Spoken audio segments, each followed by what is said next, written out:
Welcome to the Two Stewards Show. What goes up must come down, but what goes down does not always come back up. While this has been a proven fact in the realm of physics, it has been a phenomenon of some debate in the realm of sociology. People who study people have noticed that people tend to act differently than objects. If objects go up, they must come down. But what if people go up? The people who study people have noticed that people who rise from one class to another tend to stay up there, where life is safe, comfortable, and enjoyable.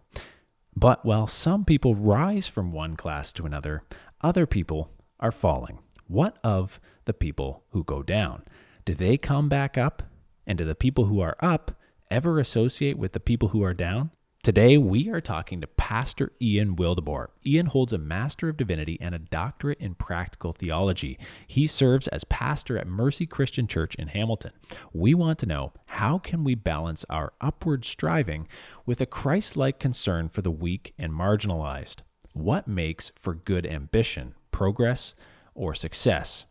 How can we battle idolatry, envy, and covetousness when handling our wealth? This time, we talk ambition, contentment, financial sacrifice, and more. As Christians, we are called to steward our wealth wisely. And one of the biggest things we have to steward is our real estate.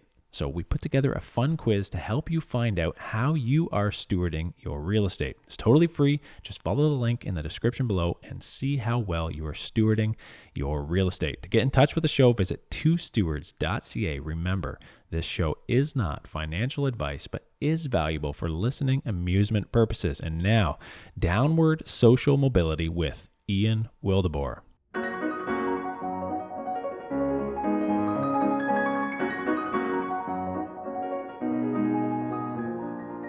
Welcome to the Two Stewards Show, folks. My name is Mark. I'm with Joy Hill Property Management and joined by Brent.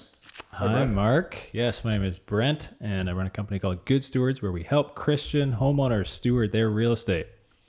And today we are joined by Pastor Ian Wildeboer. So, the Reverend Dr. Ian Wildeboer.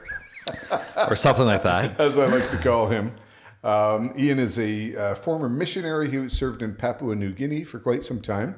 He's currently the pastor of Mercy Christian Church in Hamilton, where I'm a member, so I just have to declare my conflict of interest. I don't know if that's a conflict, but yeah. You can ask the personal questions. Yeah, the personal questions, the soft lobbing questions. Yeah. Okay. And the reason we really wanted to get Ian in today was to talk about his thesis. So he got his doctorate at McMaster and did a thesis on downward mobility and the urban church. I won't read the whole thing. Mm-hmm. I'm going to let you get into that. But welcome, Ian. We're glad to finally have you on. Yes, thank you. After 3 cancellations, this is now the 4th. I'm glad I could be here this afternoon with you, gentlemen. Yeah. So downward mobility. So we talk a lot about stewardship on our show. It usually revolves around increasing your financial wealth. And we talk a lot about other types of stewardship, your time, your resources, your talents, these kinds of things. But generally our focus is on increasing your wealth. And I think for kind of the church community that we come from, that's probably a pretty common theme. There's a lot of self-employed people. We have a lot of, a lot of financial obligations, I guess, around having private schools and churches, paying for pastors, and just, lots of other charitable endeavors. So a lot of people find that employment is tough just to make it on a salary. And so self-employment, people go that route. And the community, people have been blessed. The community has been blessed. But I think there's a particular focus on finances, and the whole idea of downward mobility kind of intrigued me. So especially when you came out with your thesis, and so I've read that, and Brent has read most of it. But I don't know. Can you explain, what is downward mobility, and what's the in 5 words or less, what's the idea behind downward mobility, and I mean, this is specifically focusing on Henri Nouwen's ideas. So maybe talk a little bit about Henri Nouwen and how this relates. Yeah, I think. Thank you, Mark. I think it might be helpful just to give a bit more context. Yeah. You come from the finance world, the world of stewarding and accumulating wealth and building wealth. I come from the world of pastoral ministry, mission work, and building, by God's grace, His church, the Church of Jesus Christ. And so I really come from a certain lens. Actually, I do have a business degree as well from McMaster University, and I felt called away from that into pastoral ministry. And that set us on a trajectory. I'll just be very brief with this. It set us on a trajectory to kind of, I've done business, I ran a business, I was able to make quite a bit of money quickly, but felt that captivated my heart very, very quickly. And I felt greed was taking over more than grace. And so that was part of the reason I kind of left the business world in my business degree to consider another calling. And that calling was pastoral ministry. And then after finishing my Master of Divinity, my wife and I went into Papua New Guinea. And we were certainly there, the urban rich, or the righteous rich, I think, which is what I like to refer to ourselves as. We were living in a city called Leh, Papua New Guinea, and I was working primarily in the slums, in the shanty towns, however you want to call it. We called it the settlements there. And the whole tension always between wealth, have-nots and not having, and wealth and poverty, and understanding how much power and influence my wealth had, just always made me think critically about money, very, very critically about money. And knowing that in the West, especially Canada, we live very, very affluent lives. A modest home here is still, the Taj Mahal for the people that we were working with in the settlements. Anyway, so I finished our tenure there after 12 years, came back to Canada, and began to serve as a Blessings Christian Church, which is West Hamilton, with the hope that I would plant in East Hamilton a church. And in the planting of East Hamilton, we were going to plant in a lower socioeconomic community area. And all the questions about wealth came back, and poverty and ministering to the marginalized, to the urban poor, just flooded back into my mind. And it was at that time I thought, I'm going to think about this further. And I thought about it further also in the context that as a church denomination, we're from typically a Dutch Reformed background or a Dutch background, that we were second or third generation Dutch Canadians who have done very, very well financially on the whole. I'm not sure of all the sociological studies on that, but we have accumulated a lot of wealth as immigrant people group. And I question the inherent good in all that wealth that we've accumulated in light of the fact that as a church community, as churches, we have moved away from the urban core and we've moved more rural. And typically when you move more rural, you move more rural because you are able to.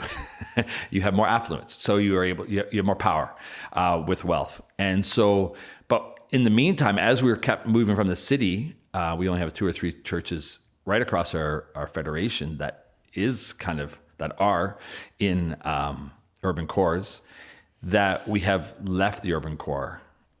In the meantime, God has sent people groups from all over the world into our urban core, and they're very, very populated subsequently.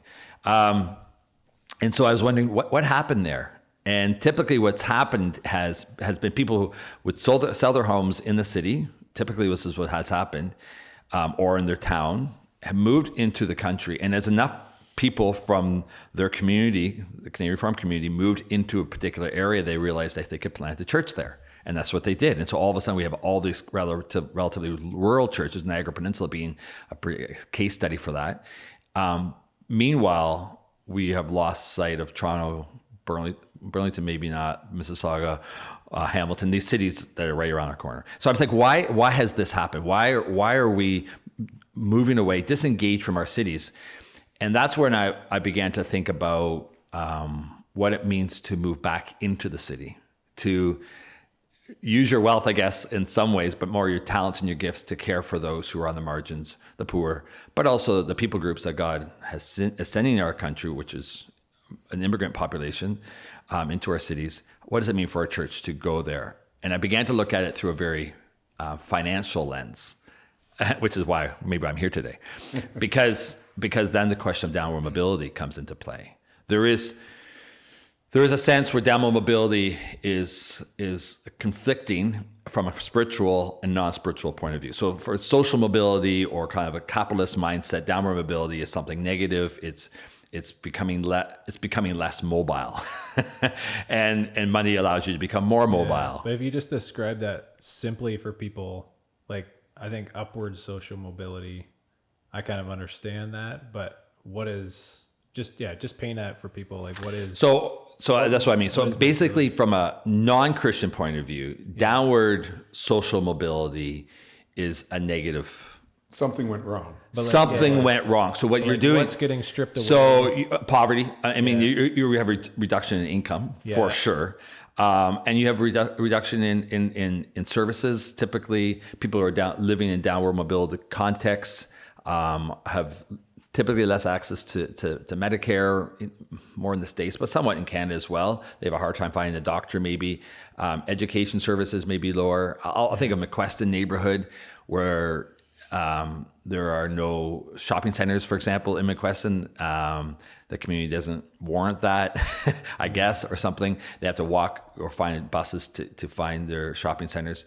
That's just one example. So education, lack of services, reduction in services, are not typically able to enroll their children into all the different types of programs that upwardly mobile people can, whether it's in sports or whether it's in music or dance or anything like that.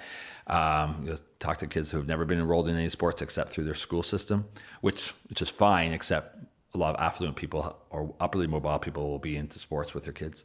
So you have all these different factors that reduce their capacity to enjoy what other upwardly mobile people can. So it's a negative. It carries a very, from a social mobile perspective, it carries a negative reality picture. Whereas that's the non-Christian. Mm-hmm. And we'll get into Henri Nouwen shortly. But the Christian perspective is to say, let's not talk about social mobility here. Let's talk about downward mobility as far as our understanding of having less for the sake of the other. So what does it mean to reduce your capacities at some level so that you can minister to those who are in lower socioeconomic communities? So that might be a smaller home. That might be simpler living. People question whether they should move into McQueston neighborhood when I encourage that because they have a really nice truck. And that truck would set them apart from other neighbors who didn't have such a nice truck. And so somewhere in that downward mobility may be a question about the toys you have. And so, but we need to be careful that we don't look at downward mobility from a Christian perspective only within the framework of money. I think that's the danger, that we look at downward mobility in the framework of how do we more model a Christ-like life, I think, in ministering to those who have less. And what does that look like? Hence, I think in my doctorate, we'll get into this, but in my doctoral thesis, I looked at various factors in that, and I had home, time, power, wealth. Those are kind of factors in mobility that we can now talk about in tangible ways to say, how does our view of home help us reach our inner city for Christ? How is our understanding of time, wealth, and power, all four of those? So those four things you pulled out, maybe we could just dive right into your thesis, because I did read a bunch of it. It's a massive tome, so amazing work, and a lot of research going into that. So you got prompted to do this coming here and having a heart for the lost. But what's your your research approach in your doctoral thesis, and how did that play out? Yeah. So initially, when I started my doctoral thesis, I was going to look at diaspora, like Christians in the diaspora from other countries coming into our country, and then that kind of migrated to looking at social class distinction. So I actually developed a whole proposal, and I presented it at an academic forum, and I presented it to my professor as well on social class distinctions, which I think is also a fascinating study. It's just that you need to get into sociology at a level that I wasn't prepared to get into. But the social class distinction is, I think we live in that world of social class distinctions within our middle class mindset. And so we have middle class, lower class, the urban poor, and then you have the upper class. And we often stay within the within the demographic of our own class. So we mingle well with the middle class, and middle class transcends race. I think transcends gender. You would argue that too. Transcends all different things, because what binds us together is that we're all middle class. So you go to Ancaster, for example, where you have an upper middle class in some neighborhoods, and you'll find people from all different walks of life in the community. What binds them all together is class, not race, which is just a fascinating study. So I spent a lot of time in that and realized I was sinking, because it was just too hard to kind of think that all through. So then I'm like, well, I still want to work with this class reality a little bit. And I also want to work with how do I encourage a congregation to minister well in a lower socioeconomic area, partly because we don't think like that if looking at our own trajectory or our own path in the past. So that brought me to me almost quitting my whole doctoral thesis until a brother came to me and said, don't quit. That's ridiculous. And my wife's like, don't quit. You've done enough. I did 8 courses just before I started writing this. You've done 8 courses. You need to move forward. And then I said, I don't know what to write on, really, because I'm not going to do social class distinction. There's too much sociology in there.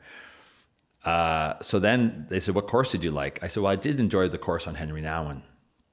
And so this gentleman said, well, why don't you use Henri Nouwen as a starting point? And that's why I got this thesis, Downward Mobility in the Urban Church, a phenomenological study of Henri Nouwen's vision and experience of the Christian's downward path. That was in part because I didn't want to do a doctoral thesis on social class distinction. That was keeping me up at night.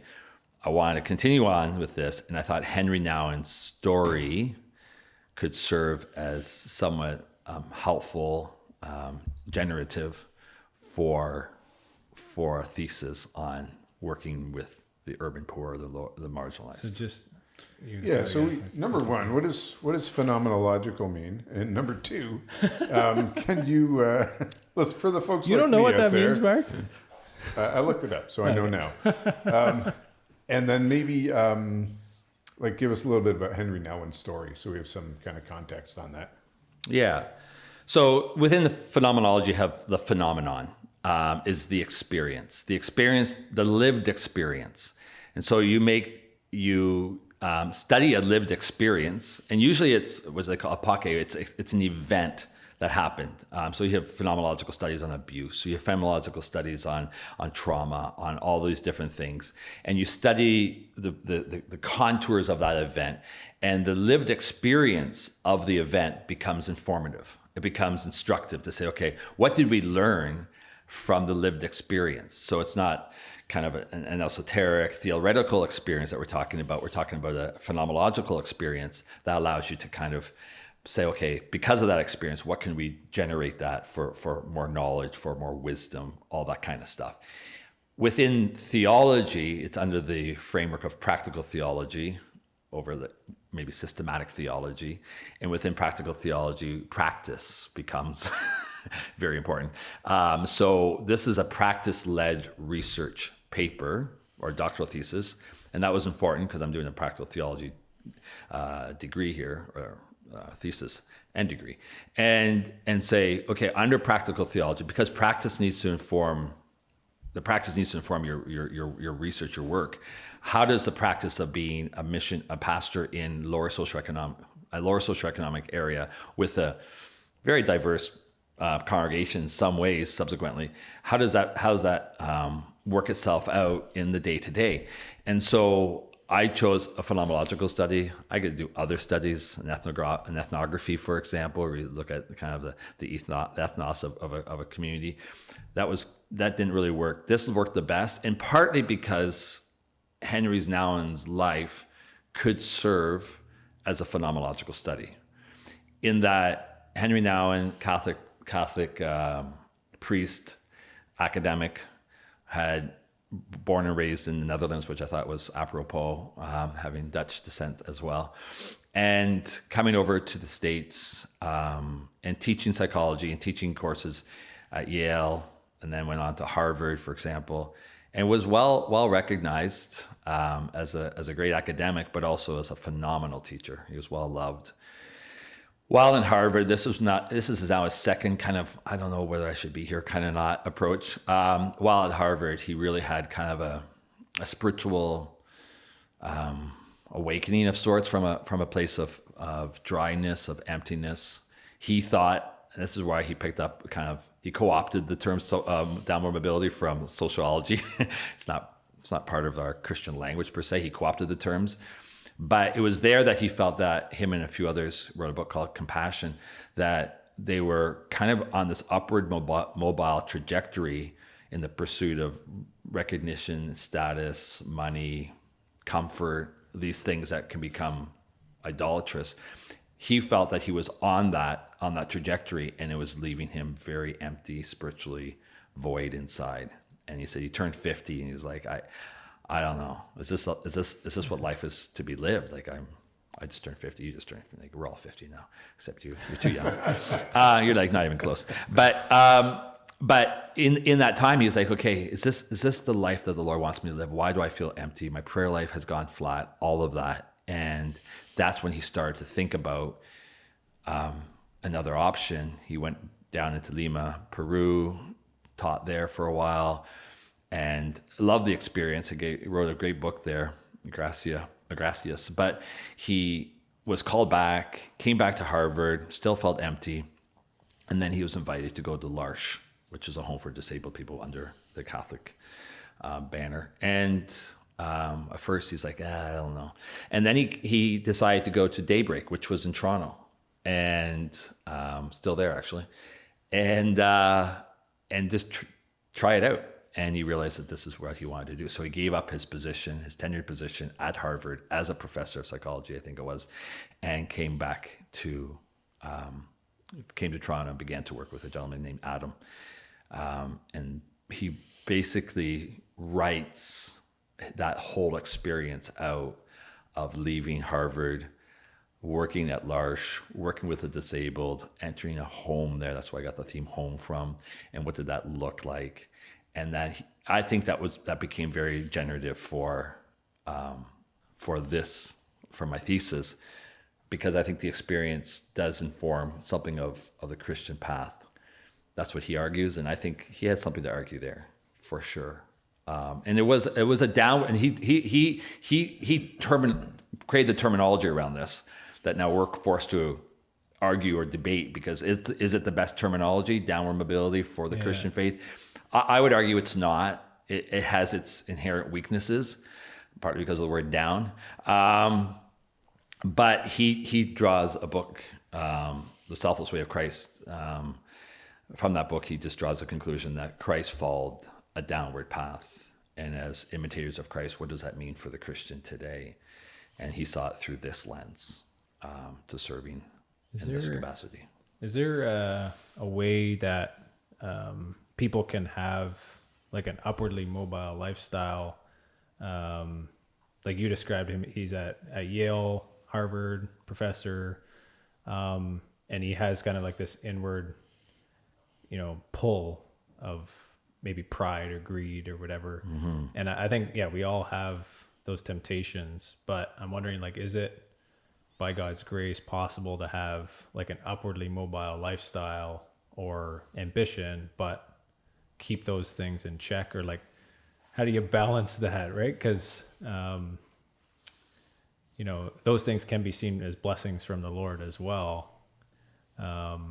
So to what extent should people want to maybe put those drives aside and like the ambition that they have?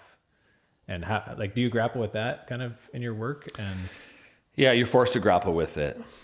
At a very real level, in part because we live in a cash economy and we need wealth, and God has given the capacity to various individuals to be able to procure wealth easier than others. Some people just can procure wealth very quickly. And that's a gift, by the way. Not everybody can do that. I think God also provides the work ethic that people have, the drive, the stability in their home life, all of those things which are contributing factors to procuring wealth, which are gifts. If you have a healthy home life, you're able to go to work every day, you're able to work hard, you are going to procure wealth, and that's beautiful. And so many ways, that's why it's a blessing. You know, the basic building blocks of a man who walks with integrity, a woman who walks with integrity, and works hard, can probably procure some serious wealth. The danger with upward mobility is the idolatry that he is confronting, and I think this is always the danger. And personally, I think this is why this is such a phenomenological study, because I'm talking about my own experience in some ways. I started into a business when I was when I was 19 years old, and it was a painting business. And this was 1993, and one summer I made $100,000, like just in sales, like sold a ton of painting jobs. I had 4 crews going hard. I pushed my guys. Half of them are older than me. I pushed my guys older than me hard, and I made a lot of wealth very, very quickly. And I got the award for all. I was a student at Work Spain. I got the award for Ontario, the best salesperson, whatever, for the whole like second year, third year guys. I was just outsold everybody, and they were like, "We want you, and we have really high anticipation for you." They say, "Wine and dine me down at Blue Mountain," and they said, "We want you moving to district manager. General managership is probably in 2 years away." I was just my first year of university. And you're like, what are you thinking? And in that moment, while I was at Blue Mountain, wining and dining, I really felt the Spirit of the Lord say to me, "This is not you. This is not you." And I gave that up. My dad had kind of said, "You could probably take over my company once you're done university." I was going in for business. He saw my abilities in sales. He's like, my dad had all the brokerage for real estate. Yeah. And so, and then I went through a real crisis after that, because I'm like, okay. But the reason why I left it is because I could not do both. I don't think I could. I don't know if I could do it today even. Right. Even as I don't think I was fully redeemed back then, but fully redeemed maybe now. That I could manage the ability to procure wealth, to seek for wealth, and not lose myself in the idolatry of it. The desire for more was the problem. Desire for what wealth could buy was a problem. So what was not central in my pursuit was the kingdom of God in his righteousness, was not the investment of heaven at all. It was to invest in this world and to make it well and quick in this world. And so I come from a kind of a bit of a negative worldview now from all of that. It was traumatic at some level. And I'm thankful that God pulled me into something else, but it has informed my life's approach. So when I talk about that upward mobility, and he as well, he sees I talked a little bit about the kind of the social imaginary that happens in the States, that happens in Canada around the American dream. Rags to riches. Came from down that's here. That's right. And it's kind of bragging rights. It's kind of, both can be bragging rights, actually, downward or upward mobility, but it's a bit kind of bragging rights. But it's also kind of like, if I get this, I have arrived. And the arrival on something becomes the end. And in the Christian, the arrival is never the end, because the kingdom of God is the end. And so this is where the tension always lies. So yes, he would argue that America wouldn't be where it is today, neither would Canada be where it is today, without upward mobility, without a desire for upward mobility. The Christian has to ask the question, is the upward mobility of Christ? Am I doing it for his kingdom, or am I advancing mine? What's it doing to my heart? Nothing touches the heart more than wealth. Interesting. Okay, so what just popped in my head? So is upward mobility, you think, like the result of sin, or is that a good thing that God gave us? Like, did God create us with a desire to want to build and grow and like try to produce things? And like, because when I look business and opportunities that way, I'm always like, okay, the businesses that are rewarded are the ones that like work hard to produce value that other people want, right? And like those are the ones that get rewarded financially, they grow. Those are usually the ones that people want to work for too and serve. So like in some ways I'm thinking like there's like we're imitating our creator by doing that activity. But is there another side to that where like sin came in and now, or is that just the greed, the idea that like if your heart is not content with where you're at now and you always have to be striving for more, that's the sin. Well, let me jump in quickly because I think we'll let you back in, Ian. Oh, no worries. Promise. I've talked a lot already. And I listen to him every week too, so I think I'd have enough by now. Just keep on going.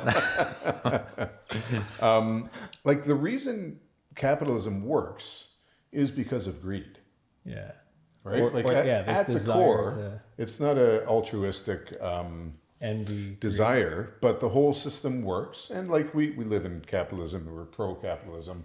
But really, I think we have to acknowledge that the reason it works is because it relies on our greed, right? Our desire to get more. Yeah, it leverages human nature. Yeah, exactly. It leverages human nature in probably the most positive way that we can on this earth. But like because people will always say like, capitalism is the best system out there. And I would agree, but we also have to realize that there's different motivations. And the primary motivation for most people is greed. They want to get more, right? Live the American dream. And then, so as Christians, we have to navigate, like, how do we reconcile the two? But anyways, that's just my, cameras went out. That's my 2 cents. And I'll let you chime in there, Ian. Yeah. The reality is we live in a broken world and sin has influenced everything. Like it's part of our DNA. So we will never be able to separate ourselves from that reality that, even our best works, as Isaiah says, are filthy rags before a holy God. So we're confronted with the reality of the power of sin in every part of our life, whether that's in wealth, whether that's in relationships, whether that's in whatever. I think stewarding the world, the cultural mandate, is progressive in the sense of, it demands drive, it demands hard work. Prior to the fall, work was never seen as sinful. Work is something that we'll be enjoying in heaven. And I think there will be, I don't know, I'm speculating a little bit, but there will be tiers. Like there will be people who are maybe more successful in the glory than other people who are more successful. We just won't be envious of it, because it seems that, there's still people with 10 talents and 5 talents. And like, well, is that somewhat reflective of what will happen in eternity? Who knows? So I really think that, from the cultural mandate creation perspective, all of that drive, enthusiasm, hard work ethic can all be sanctified and all good. So at every level. The problem is sin has entered the world, and every one of those every one of those motivating factors needs to be put into question. Because wealth in itself is powerless. It's nothing. It's just the transaction of goods or whatever. But wealth on the heart becomes a motivating reality that could be corrupted by sin. And for me, in my own personal story, it was very hard to let go of the corruption side of it, which is the greed side of it. It was very, very hard, and I worry that other people, Jerry Bridges talks about the respectable sins. Well, I think one of the respectable sins could possibly be the procurement of wealth without question, to say, I love making money. Well, okay, why? So the motivating factor still is in question there. And that's what Nouwen trying to get at. What's the heart behind what you are doing? Taking a vow of poverty, which Nouwen kind of does but doesn't do, because he still has, book sales and speaking engagements all over. Residual income. Yeah, some people are saying, actually, you were the least downward mobile person out there. And I say this with all due respect, but because he had so much influence and so much power. But the reality is that people who take a vow of poverty can do it with the same ill motive of look at me. Am I trying to earn my salvation? Yeah. Look, I'm a better Christian than you are, that kind of stuff. So both sides of the coin can be problematic. I'm arguing that we do need it does need to be exposed. The heart needs to be exposed in this area for the sake of the church, for the sake of the expansion of the law, for the expansion of the kingdom, for the sake of the lost, and for the hearts of all those who call themselves followers of Jesus. Like, where is your heart in all of this? It's interesting. We've talked about how there's almost this intergenerational problem where, the person who makes the money and goes through the suffering, but the rags to riches story, right? Like, they started with nothing. They had to, sleepless nights, like build this business or build whatever wealth they are. Like, maybe it's just, they just got a job and they're just spending all their time working. They save, they're getting educated, right? Depending where you start. And you build that up, and then you have kids, right? And they start from a different level, right? Like they benefit from all the work that you've put in, which is kind of a beautiful blessing to hand down to them. But what happens is, they maybe take some of these things for granted, and then you go through the cycle, right? And they maybe can see your work ethic at work, and they build something, and then the next generation, things start to fall apart, and they kind of lose that basis for where this came from. So does that play in, like, the intergenerational aspect to this? Like, because you kind of brought in originally the idea that, like, immigrants came here, like, they were a different situation, right? They had to build, they didn't have the wealth when they came necessarily, and now there's several generations, and there isn't that context anymore. Well, I think the intergenerational issue is the issue of assumption. I think that we assume that this is how maybe the rest of the world lives, but we assume that this is ours without the thought of how do we get it a little bit, but also that we are in a position of power when it comes to where we want to go in life and what we want to do. My grandfather, in some sense, came from a position of vulnerability and weakness. Both my grandfathers did, and my grandmothers, of course, when they came over, they both had left everything and didn't come with a lot of money, and they start off with so much dependency. And I think in some ways their prayer life was probably stronger than ours subsequently. My concern is that, and I kind of write this, I think, but my concern is that when we, in second generation, third generation, who have been given so much already, and we have a pretty solid foundation of wealth underneath, below us at some level, that we're making decisions not from a position of dependency and prayerfulness, but from a position of want. I've asked people, in broader discussions, how many, like, the biggest decision that you're going to make, and you would probably agree with me, in your life, apart from your wife, your spouse, will be your house purchase. Like, that will in some ways be, and I say biggest in the sense that it's going to have the most biggest impact on the rest of your future because of mortgage payments, because now you're tied to capital, whatever. I've asked people, how many people have prayerfully thought, Lord, where do you want me to buy? Why do you want me to buy there? How am I going to leverage my home? This is the connection to my thesis, my home, for the sake of your kingdom. Seek first the kingdom and his righteousness, and everything will be added to you. We do that with our profession of faith or whatever. But when it comes to our home, which apart from your spouse may be the second biggest decision of your life, it seems to be void of a spiritual ethos. And I think back to our forefathers coming over, there was more dependency on the Lord. Lord, provide. Lord, open the door for us. Help us here. We just need to survive this new transition. It's really hard. We don't know how to speak the language. To the second, third generation saying, okay, where would you like to live, honey? Yeah, shopping. We're shopping for homes. Yeah. Oh, I really like Grimsby. Like Grimsby is like really cool right now. Okay, let's find a house in Grimsby. Well, even you can go to the bank and get a mortgage quite easily too. Like, which bank do you want to go to? Exactly. And I think that position of want, apart from the kingdom, apart from a spiritual focus, is one of my biggest concerns. Because I don't know how many people are praying to say, Lord, how do I use my home to leverage my home for your kingdom? I don't know how many Christians are even asking that. And that moves into the category of time. How are we using time well for the kingdom? How are we using our wealth? This is your point, for the kingdom. Be good stewards. Excellent. How are you using that for the kingdom? And power.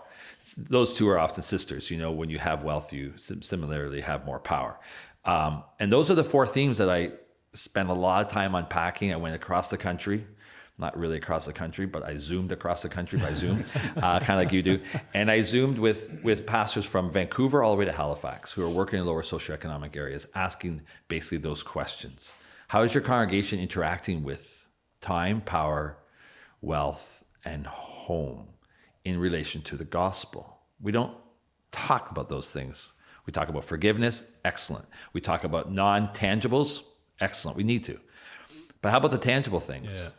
So yeah, go ahead. Okay, yeah. So I got some pushback for you, Ian. Okay, I love it. Here we go. Gentle. So it can be hard. Yeah. Okay. Well, and I'm sure these are probably objections that you've heard. So I mean, you probably have the answers anyways. But well, to start off, I always get a little bit nervous when I hear phenomenological, because I'm just drawn to intersectionality, and this is my lived experience, and we live in a post-truth era, so the only reality is not facts or studies or graphs, but it's phenomenological. So you can comment on that if you want, but that's just, whenever I hear that, I'm a little bit like, but I understand, like, being a Christian, it is your lived experience as well, so that's important. So that's number one. Number two, this is almost like a sermon. My second point. Your second point, here we go. So you downward. Take a sip of water in between. Yeah, Coke Zero. That's our. We're going for a sponsorship. Yeah. Sorry, I lost my train of thought there. Okay, no, downward mobility. So Henri Nouwen. Some people could say, like, he threw everything away and he just kind of wasted his talents to go live with handicapped people. And serve them there. And like, what was the point of that? He could have probably done more good for society if he had stayed at Harvard and been more influential, and et cetera, et cetera. So then you kind of extrapolate that to, okay, so we've planted a church in downtown Hamilton, and you want me to go move in there. The reason that I could say I'm not, this is not me, but here's an argument. The reason that I'm successful and that we have a stable home is because, we've worked hard. Now I've got children. I need to provide the best possible home for those children so they can go on to be responsible and be lights in society. Why would I want to bring them downtown? And this is like what you alluded to earlier, I think, why churches have abandoned cities for a large part, because that's the dream, right? You have your starter home. You have a few kids, you grow out of that, you get a bigger house, and then eventually, once you're a little bit wealthier, you can move to the country. You get that home in the country, you got room for the kids, it's safe, right? So in the neighborhood that we minister to in Mercy, like, it's not always the most safe neighborhood. I don't think I've ever felt unsafe there, but maybe that's just, You look like a biker. Yeah, I fit right in there. People are scared of you. Why would I want to bring my kids into that neighborhood? Mm-hmm. Is that really serving them well to a place that's not safe? I want them to hang out with other kids that have like stable two-parent households and stuff like that. So I don't know. There's a lot of stuff I just threw at you there, but I think this kind of gets at it, right? If we're talking about home, so we talk about this a lot too, not just money. But like, what is the answer to fix society? Well, we got to turn to Jesus. But in a practical way, we need to have strong families and have lots of kids. So, we always come to that conclusion. So if we're going to do that, then, I want that to be a safe space for all these kids. So what do you say to that? Pastor Ian. Yeah, there you go. So I think your point of intersectionality is fair to a degree. It's from critical theory, and then probably an arm of critical race theory that intersectionality came to the fore. It really is a kind of almost a post 2000 reality that started to kind of take shape in the 90s, but phenomenology outlives that by a long time. At least about 200 years as a part of a study. So it is a newer reality, and I think it comes from a different framework. Phenomenology can be a solid Christian study, where the issue is, if you want me to get a bit more detail there, where the issue is what they call correlation. And the correlation is where the truth of Scripture along with lived experience become correlative. So they kind of inform each other. And as Reformed believers would say, no, that's not true at all. You can't let the lived experience be as informative, almost ex cathedral. Like, it can't be as informative as Scripture. Scripture has the binding rule. It's the interpretive guide. It's everything, has authority over experience. But practical theology has moved in that realm of the correlative and correlation, and to some risk. So all of a sudden Scripture becomes more silent. Anyway, and that's where intersectionality becomes a problem. But phenomenology in and of itself, you can use it powerfully as from a Christian perspective, because the Christian lived experience does inform Christianity. It does help us inform our lives. So, and I think that's why Nouwen does provide some kind of framework there. Nouwen's story is Nouwen's story. And I made a choice to use Nouwen because of his story. Mm-hmm. It's not another story. He's a 50-year-old single man, priest, celibate, who is able to pivot a lot quicker than you and me and you, you, me, and you, if we were to leave our homes and just decide to, like, if we decide to leave for New York today. It would be Peru, honey. Yeah, exactly. It's a little harder. But was he squandering his talent? So that's the next question. Was he squandering his gifts? And I don't think so. I don't know if it's even a little bit related, but I'll just use a personal experience now that when I finished my seminary, I received 2 calls, one to serve in Langley and Canadian Reformed Church, and they had like 600 people there. It was a large church at that point. It still is large. Or serve overseas. Langley had about 80 young adults, I think, at that point, between the ages of like 16 and 24. And I remember receiving a letter of encouragement to come to serve in Langley because of the number of youth there, because I could speak to the youth at some level, and I could serve to influence them. And they knew I was interested in mission at some level. In the area of mission life, being missional, all of that. And so why go to Papua New Guinea? Going to Papua New Guinea, at that time, when we first considered the call, there was maybe 10 to 15 people in the little local church there, maybe 2 teens. And they were all West Papuan, Irian refugees. And so I was going to a very small community. I didn't know the language. There's a whole pile of reasons on a kind of a scale of giftedness or talents that I should have taken the call to Langley. And the Lord didn't give us peace in that call and gave us peace to go to Papua New Guinea. And the first 3 years were very, very difficult because I'm like, Lord, what am I doing here? This is really, really difficult. I said that many times to the Lord.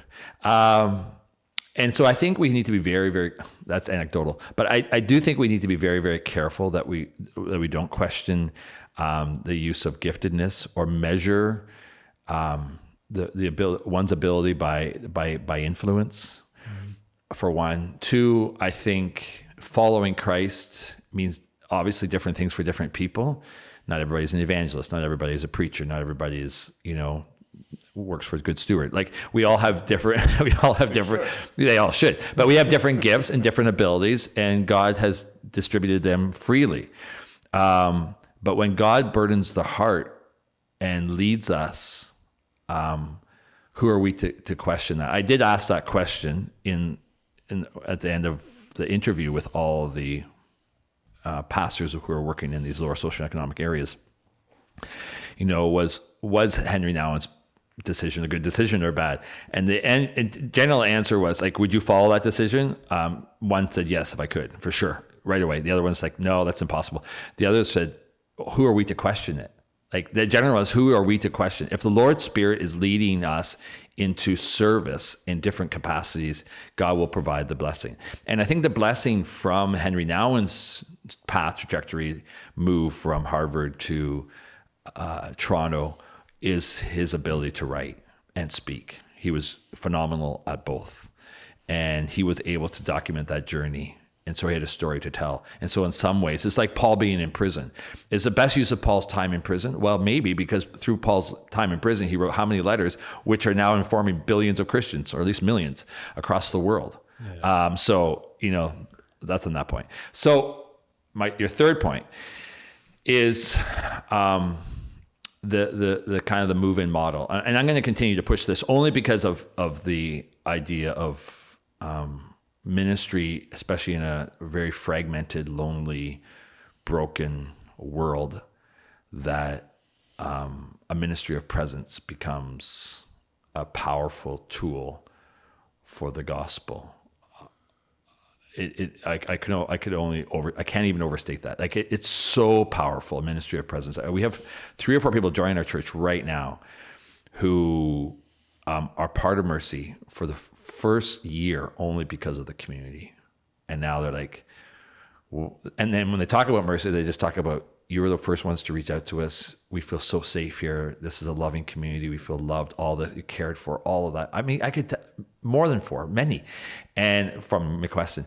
And then we're like, well, what about the gospel? Oh yeah, of course. They're like, but it's because the community provided the venue, you can say, for the gospel to be realized, So I'm always going to be pushing people to move in, and I'm going to continue to encourage that.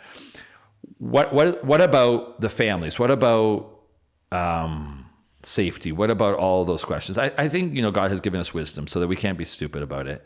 But we can idolize safety over other things as well. We decided to move down there into a small home. We checked out the same home. It's a small roof, a basement. It's a small ceiling, short ceiling, whatever. Right. And I have a almost 6'3" son who has to bend every single time he goes under the HVAC. But we were able to, in that small home of about 1,200 square feet, put 5 bedrooms in there, and we've been able to live there peacefully and lovingly, I hope, mostly, for the last 5-6 years now. And so I think sometimes we can overstate safety. We have the fear of the unknown, especially in that community. We have the fear of the unknown. And yes, I would also say, nowhere in Hamilton will you find a whole street of stable homes, of 2-parent homes. Like there's so much brokenness in Hamilton that you'd be. My sons play hockey in Lawfield. There you go, Lawfield. I'm pushing Lawfield right here. And I could just name all the kids who have mixed marriages, parenthood, and divorcees, and it's half of them possibly. And these kids are from all over Hamilton, Upper Hamilton mostly. So you're not going to find a safe community in Hamilton anymore as far as stable homes are concerned. As far as safety concerned, yeah, there's probably,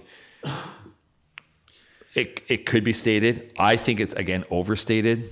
But I think you need to be wise. Like I have a friend who had to move from, I think, Victoria Avenue, because right beside them was a drug house, and they had people coming in and out of the house all night long, and people staying on their porch and doing meth, and it was unsafe for their kids to be there, so they had to move. I get that. But that's not every other house. So you're going to have a drug house right beside you. And that's really unfortunate. You probably have experienced that as well. So I think safety can be overstated. Now, as far as having to pick up and move and pivot with your family, yeah, it's hard. We had to we just moved to Canada. We bought a house on Upper Gage and in Stone Church area. And we had been there for 3 years, and the kids loved it. It was large. It was close to Guido, where Guido was, Guido de Bar Christian High School. And they're like, we're moving. And they were like, even worried about what their friends thought. because our friends are going to come visit us in Lower East Hamilton. I had all those questions, and we're like, we just have to talk that out. And I said, at the end of the day, is Jesus worth it? Is the kingdom of God worth it? How will God provide in the hardship of this question? And he did. I really think he did. Oh, okay. So as you're saying this, so I'm thinking, so we deal with first-time buyers, people young, starting out. This is their first house, right?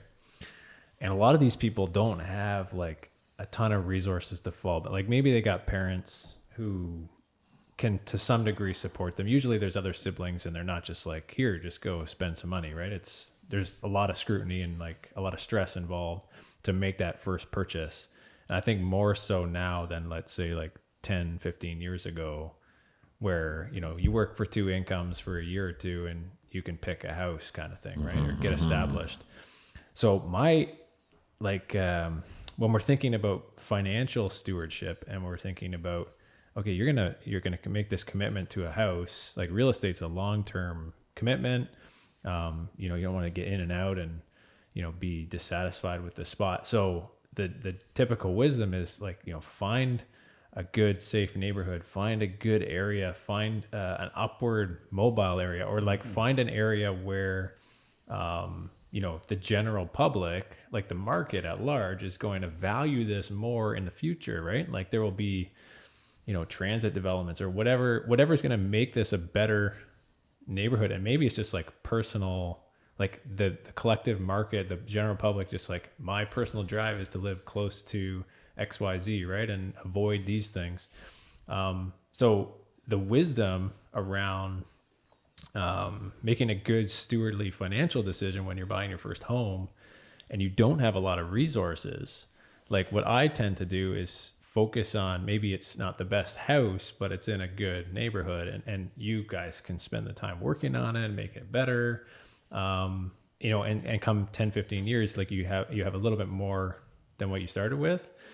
And I'm just trying to put this into like the framework, like how do we shift this to mesh with the downwardly mobile mission approach? Like if a young couple is coming to me, I'm like, am I telling them, look, you guys don't really have the financial wherewithal to make that call, or you can buy in this area, and just don't expect that your financial side of this transaction is going to be the best performing one over 10, 15 years, right? Like you're making a conscious, prayerful decision to be like, that is not as important, or, I'm going to have to make up for that somewhere else. Like I'm going to make school payments and be able to help my kids.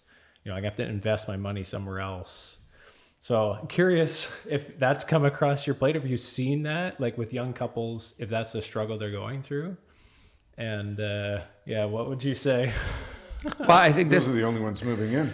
Yeah, young couples. Young family. We're actually getting an older family moving in shortly. But that's the conflict. Sorry, that's not the conflict. That's the tension point. Right. That's where the foot rubs, right on that very point.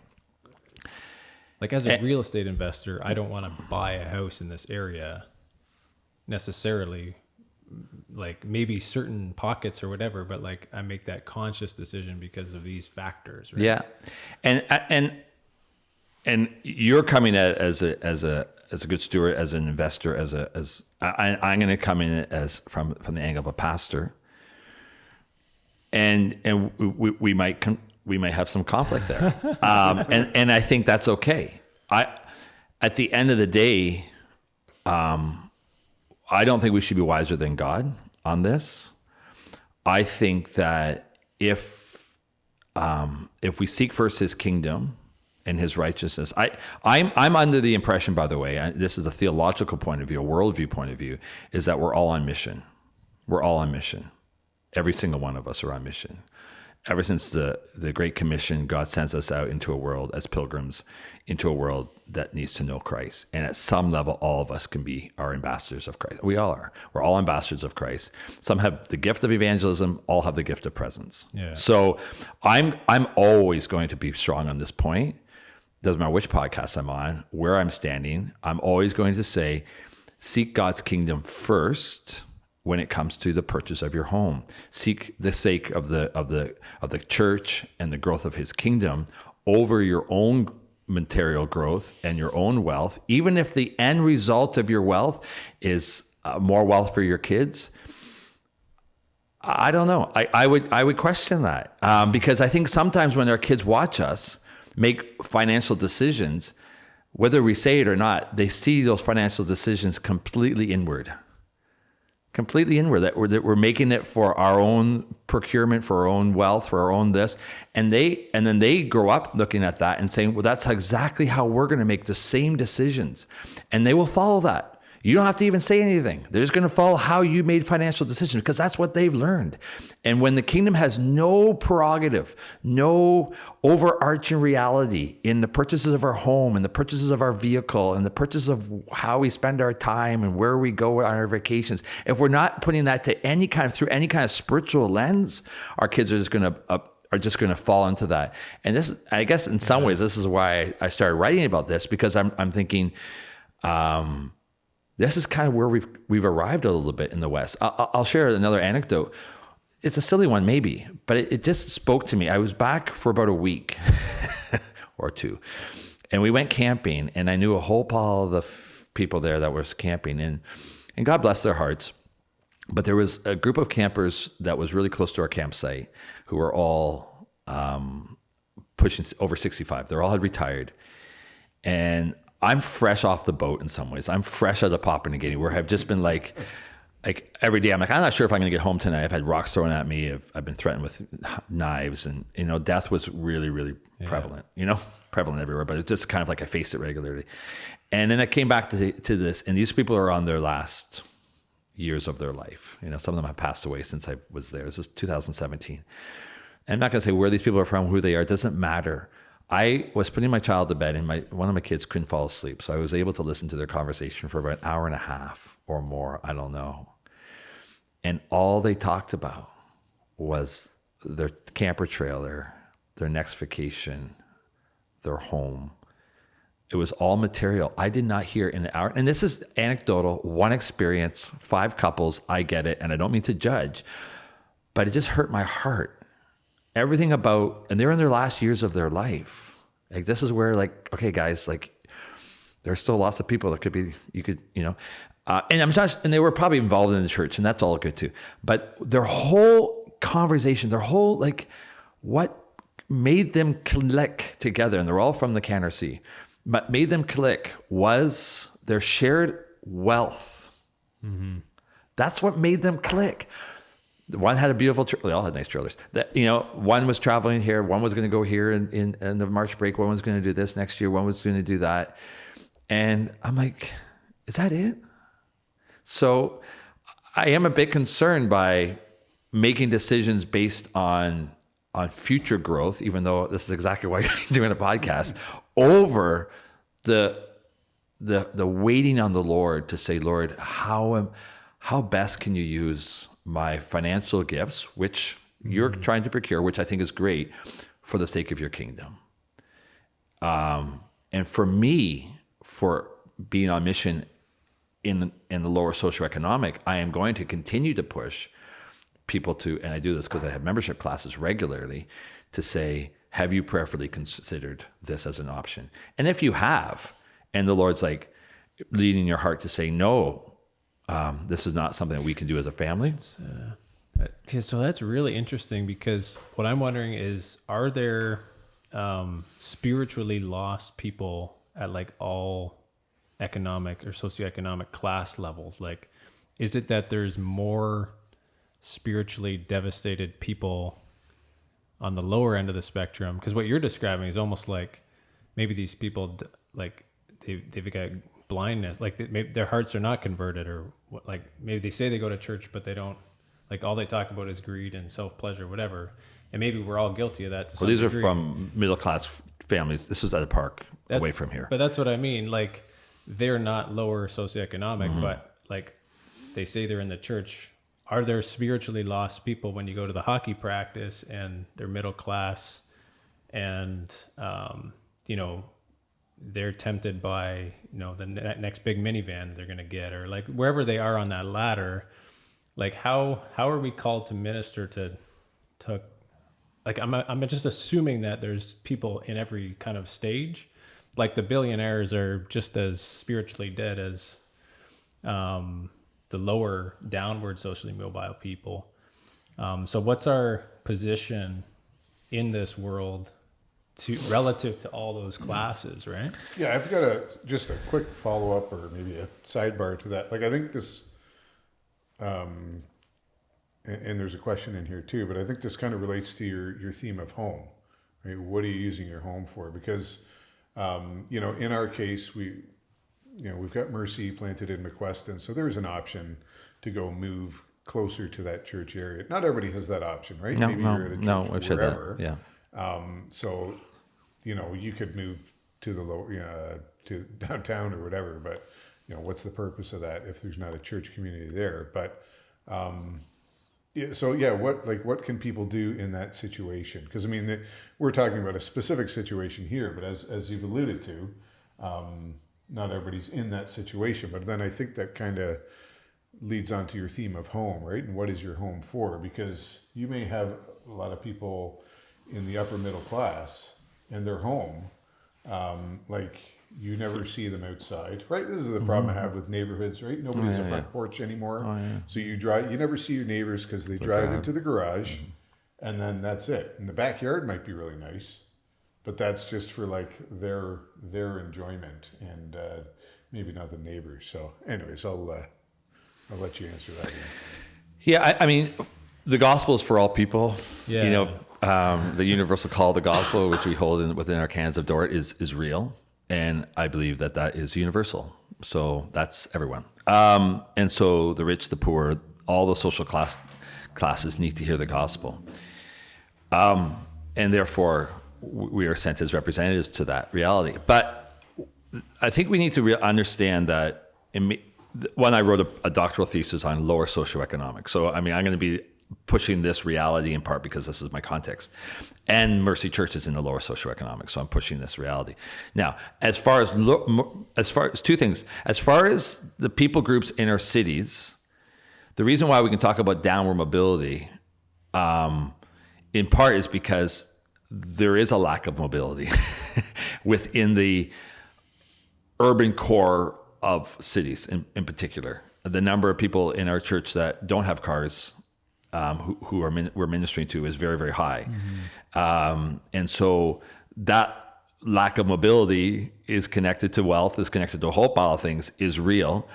And because I think the best way for the gospel to go forward now in the 21st century, because of a lot of different things, mostly because of our expressive individualism or strong individualism that we live in this Western world, is to start to begin again to build community.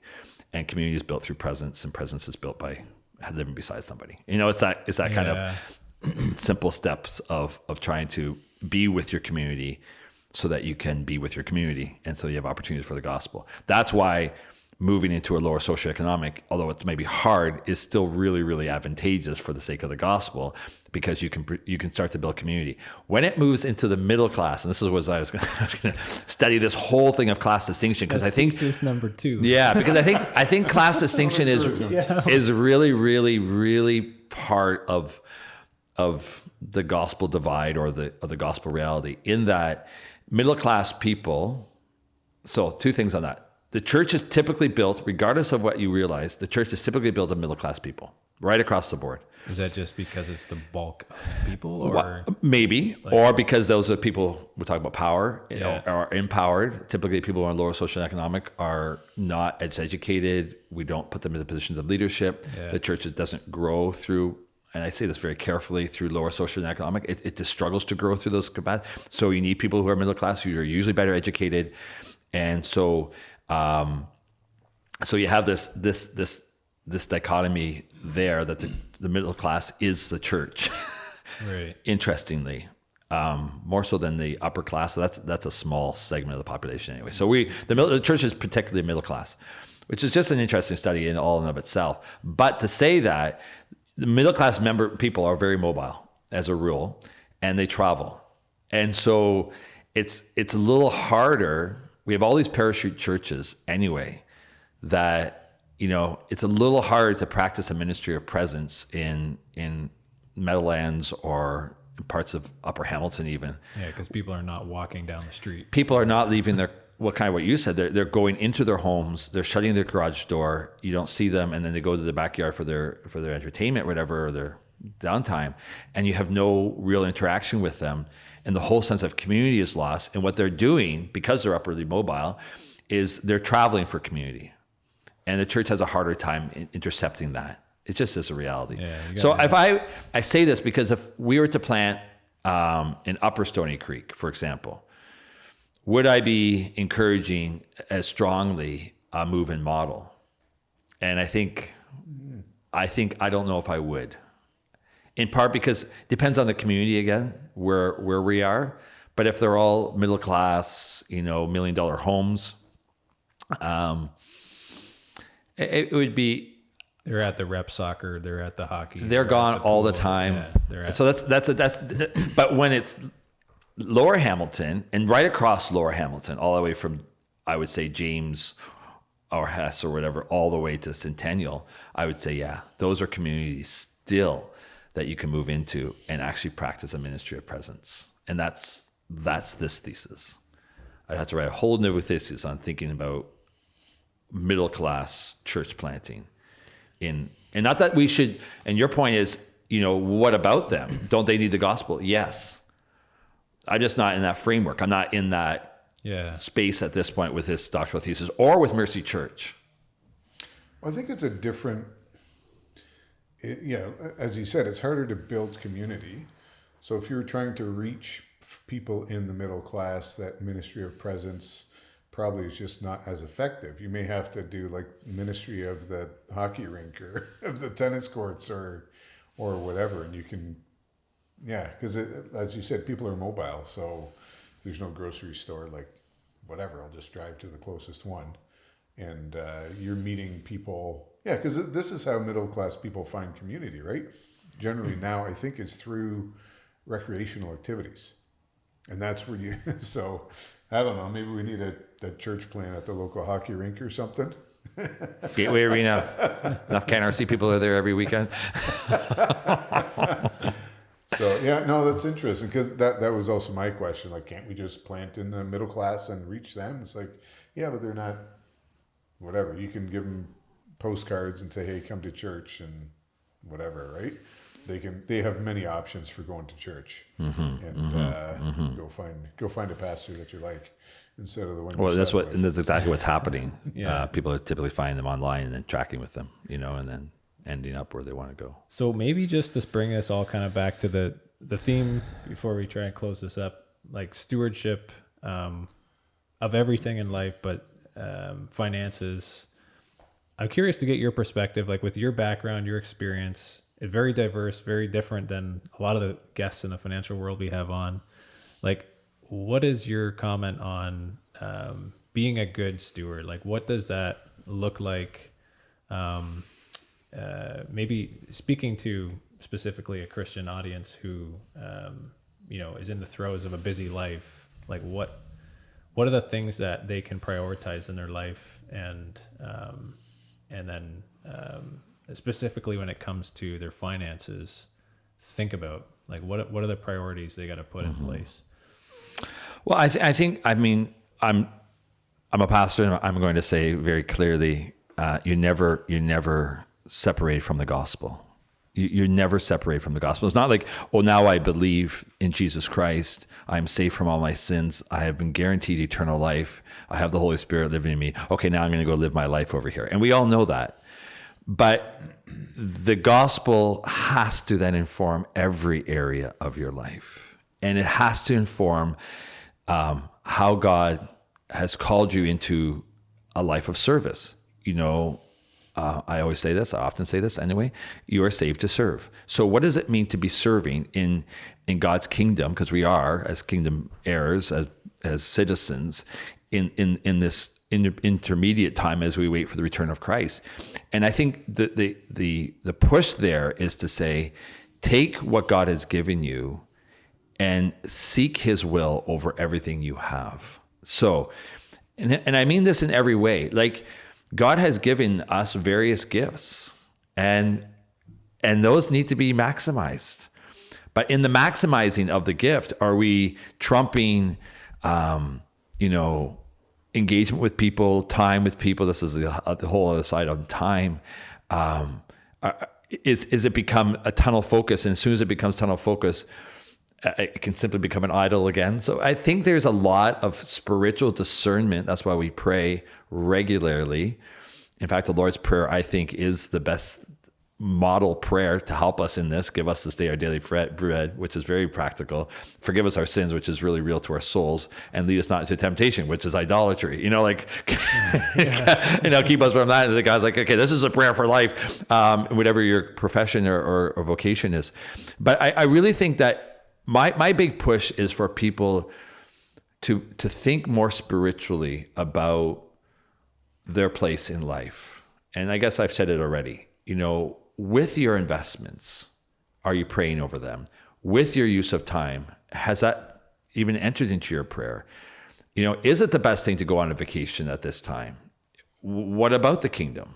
Maybe it's not the best thing. What about the hearts of your children? If you're always going on extravagant vacations, for example, what does this do to your children? It may be fun in the moment. What's the long-term effect on your children? Think about everything spiritually. Because ultimately, you're going to be answerable to God at the end of the day on your life that you've lived in his service. And ultimately, you are here to do things for his glory.